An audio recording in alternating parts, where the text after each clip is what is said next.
Very good morning to all of you, my dear students. I hope you all are doing well and preparing well for upcoming examination. Our today's topic is strategic human resource management. What is SHRM? So SHRM is part of strategic planning. What is strategic plan? Strategic plan, the company's plan for how it will match its internal strengths and weaknesses with its external opportunities and threats to maintain a competitive advantage. तो strategic plan क्या होता है कि किसी भी company की जो अपनी स्ट्रेंथ होती है और उसके वीकनेस होते हैं उसके साथ वो आने वाले अपॉर्चुनिटीज़ का और आने वाले थ्रेट्स को मेंटेन करते हुए जो कॉम्पिटिटिव एडवांटेज उठाते हैं उसको स्ट्रैटेजिक मैनेजमेंट कहते हैं। एसेंस क्या है? Where are we now as a business, where we want to be and how should we get there. तो मेन एम है स्ट्रैटेजिक ह्यूमन रिसोर्स मैनेजमेंट का कि अभी कोई भी बिज़नेस एज अ बिज़नेस हम कहाँ हैं, हम क्या चाहते हैं कि हमें कहाँ तक पहुँचना है और फिर वहाँ तक हम कैसे पहुँचेंगे। मैं बिल्कुल छोटे से एग्जाम्पल के साथ आपको समझाऊंगी। अभी आप लोगों का एग्ज़ामिनेशन आने वाला है, तो आप अभी कहाँ हो, मतलब आपकी प्रिपरेशन कितनी हो चुकी है या फिर नहीं हुई हो, जो भी हो, और फिर आप क्या चाहते हैं। जो बहुत पढ़ने वाले बच्चे होते होंगे वो चाहते होंगे कि उन्हें टॉप करना है, उन्हें किसी भी तरीके से रैंक फर्स्ट लाना है, उसके लिए वो क्या करेंगे। फिर जो नॉर्मल स्टूडेंट्स भी होते हैं हमारे क्लास में, हमारे बैच में हर तरह के बच्चे होते हैं। जो कुछ नॉर्मल स्टूडेंट्स भी होते हैं जो सोचते हैं कि बस हमारा इतना ही स्ट्रेंथ है, हम बस सब काम करते हुए खेलते कूदते बस पास कर जाएँ या 60% ले आएँ। इस तरह के स्टूडेंट्स होते हैं। तो वो कहाँ हैं अभी, उनकी कितनी प्रिपरेशन है, कहाँ तक उन्हें पहुँचना और कैसे पहुँचना है। जो टॉपर्स है वो सोचेंगे कि मुझे 20 आवर्स डेली मुझे पढ़ना ही होगा, तो फिर मैं कैसे टॉप नहीं करूँगा, मैं अपने बुक्स पढ़ूँगा, मैं नोट्स बनाऊँगा। मतलब जो भी स्ट्रैटेजी वो जानते हैं कि टॉप करने के लिए चाहिए, वो सारा वो इम्प्लीमेंट करेंगे अपने स्टडी में। और जो नॉर्मल स्टूडेंट है जिन्हें एनी हाउ बस डिग्री लेनी और पास करना है, वो सोचेंगे कि बस डेली हमें, वो पहले बिल्कुल नहीं पढ़ते थे, अब वो प्लान करेंगे कि हाँ डेली थोड़ा थोड़ा पढ़ना है। इट मीन्स कि सबका गोल अलग अलग है, किसे कितना अचीव करना है, वो एक टारगेट सेट कर लेते हैं और उसके अकॉर्डिंग प्लान करते हैं और अपने टास्क को छोटे छोटे भागों में बांट देते हैं कि अब ऐसे ऐसे एक एक स्टेप करके हमें अपने गोल तक पहुंचना है। ये होता है स्ट्रैटेजिक प्लानिंग। कोई भी कंपनी हो वो अपने स्ट्रेंथ और वीकनेस जानती है, तो हमारे स्ट्रेंथ को हम और इम्प्रूव कर सकते हैं और वीकनेस पे वर्क कर सकते हैं, पर इससे वीकनेस को एलिमिनेट नहीं कर सकते। अगर हम एक ऑर्गेनाइजेशन है तो हमारे पास जो भी हमारी जो वीकनेस है कि या फिर हमारे पास उतना फिनेंस नहीं है, इनपुट नहीं है, हमारे पास नई टेक्नोलॉजी नहीं है, तो हम उसमें ड्रास्टिक चेंज नहीं कर सकते हैं। और जो अपॉर्चुनिटीज़ है वो उसके अकॉर्डिंग ही आती है कि आपकी स्ट्रेंथ क्या, आप किस चीज़ में आप अच्छे हो और क्या आपकी वीकनेस है।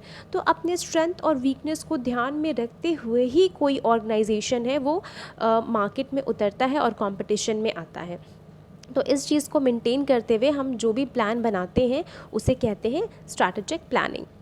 Then formulate specific strategies, human resource and other, चाहे आप ह्यूमन रिसोर्स की स्ट्रैटेजी बनाओ या फिर कोई अदर स्ट्रैटेजी बनाओ, to take the company from where it is now and where he और she wants it to be. तो आप या फिर अपने ह्यूमन रिसोर्स के लिए प्लान बनाओ कि वो अच्छे से काम करें और उनको ट्रेनिंग प्रोवाइड करा के उनकी प्रोडक्टिविटी इम्प्रूव करो।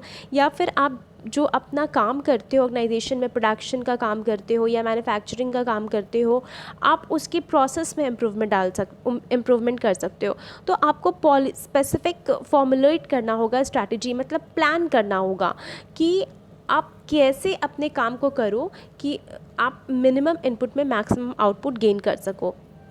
नेक्स्ट है स्ट्रैटेजी। अभी मैंने आपको बताया कि ये एक प्लान होता है। कैसा प्लान होता है? Companies long term plan for how it will balance its internal strengths and weaknesses with external opportunities and threats to maintain a competitive advantage. तो स्ट्रैटेजी का यही मतलब होता है कि आप जब बिज़नेस स्टार्ट कर रहे हो या आप अभी रनिंग बिजनेस हो, तो आप ईयर एंड में, जब फिनेंशियल ईयर एंड होता है या क्लोजिंग का टाइम होता है, उसके बाद आप प्लान करते हो, लॉन्ग टर्म प्लान बनाते हो कि आप अपने इंटरनल स्ट्रेंथ और अपने वीकनेस को देखते हुए और जो भी अपॉर्चुनिटीज़ मार्केट में है वो क्या अदर दैन दैट हमें ये देखना है कि हमारे थ्रेट्स क्या हैं, यानी कि किसके अपकमिंग सिनेरियो में कौन से ऐसे सिचुएशंस हमें हैंडल करने पड़ सकते हैं, या फिर कौन से थ्रेट्स हमारे वर्किंग प्रोसेस में आ सकते हैं जिनसे हमें बचना है और प्लान बी को रेडी करना है।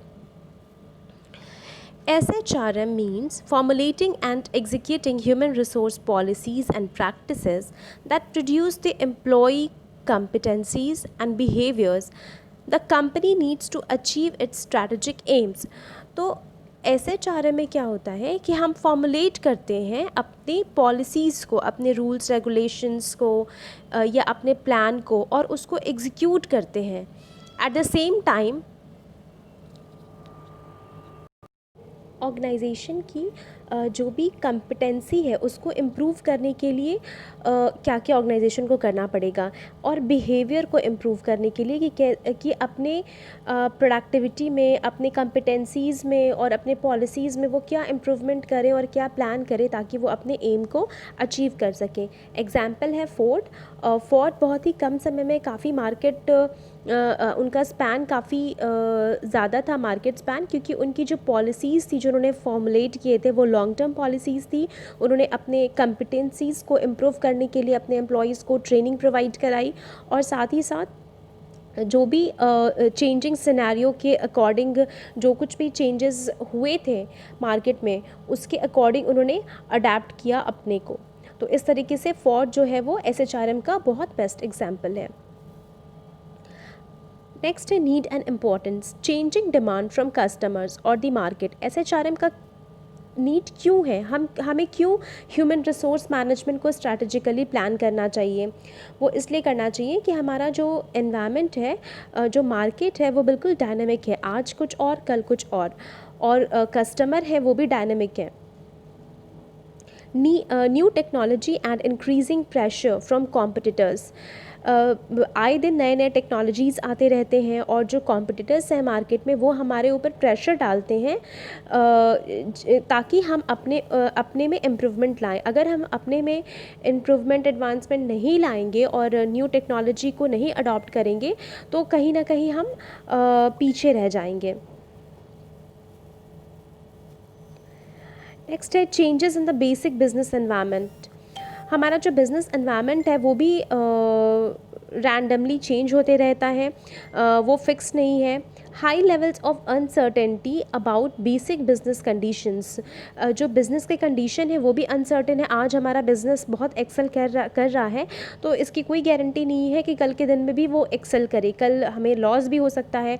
तो उसके लिए हमें बिल्कुल प्लान बी बना के रखना चाहिए ताकि अचानक से अगर लॉस हो तो हम बिल्कुल आसमान से ज़मीन पर ना आ जाए। तो इसके लिए स्ट्रैटेजिक HRM की बहुत ज़रूरत होती है। राइजिंग कॉस्ट्स, महंगाई बढ़ रही है और सारे प्रोडक्ट्स हैं वो दिन ब दिन कॉस्टली होते जा रहे हैं। तो हमारा जो प्रोडक्शन जो जिस भी चीज़ का हम कर रहे हैं या फिर जो भी प्रोजेक्ट्स कर रहे हैं उसमें हमारा इनपुट है वो भी कॉस्टली होता जा रहा है। रैपिड टेक्नोलॉजिकल चेंजेस, जैसा कि मैंने पहले कहा कि अनड्यू प्रेशर आता है आपके कॉम्पिटिटर्स के थ्रू, तो वो किसकी वजह से होता है? टेक्नोलॉजिकल चेंजेस की वजह से होता है। चेंजिंग डेमोग्राफिक्स, हमारा एनवायरनमेंट हर समय हमारा साथ नहीं देता। जैसे कि अभी का सिचुएशन ही देख लीजिए, लास्ट 6 मंथ से हम कोविड जैसी महामारी को झेल रहे हैं, जिससे कि पूरे देश की इकॉनमी बिल्कुल पूरे वर्ल्ड की आई कैन से इकॉनमी ठप पड़ गई है, बिज़नेस में लॉस हो रहा है। तो ऐसा नहीं है कि सारे जो देश के लोग हैं या जितने भी बिजनेसमैन हैं या फिर ऑफिसर्स हैं वो सारे हैंड टू माउथ हैं। उन्होंने कभी ना कभी स्ट्रैटेजिक प्लान किया होगा, बनाया होगा, ताकि अगर हमारा इनकम का ज़रिया बंद हो जाए या फिर मंदी आ जाए तो हम कुछ सेविंग्स रखें जिससे कि हमारी दाल रोटी चल सके। तो डेमोग्राफिक चेंजेस का ये सबसे बड़ा एग्जांपल है आज का जो सिनेरियो है। More limited supplies of highly train labor, तो अगर आप कोई फैक्ट्री है और आप सस्ते दाम में मज़दूरों से काम करवा रहे हैं और ऑल ऑफ अ सडन जो लेबर है उनका सप्लाई बंद हो जाए, वो आज के सिनेरियो में हम इसको भी इस पॉइंट के साथ जोड़ सकते हैं कि जितने भी माइग्रेंट्स है, लेबर माइग्रेंट्स है, वो अपने अपने घर लौट गए हैं। तो बड़ी बड़ी कंपनीज़ हैं, वहाँ पे लेबर की शॉर्टकमिंग हो गई है।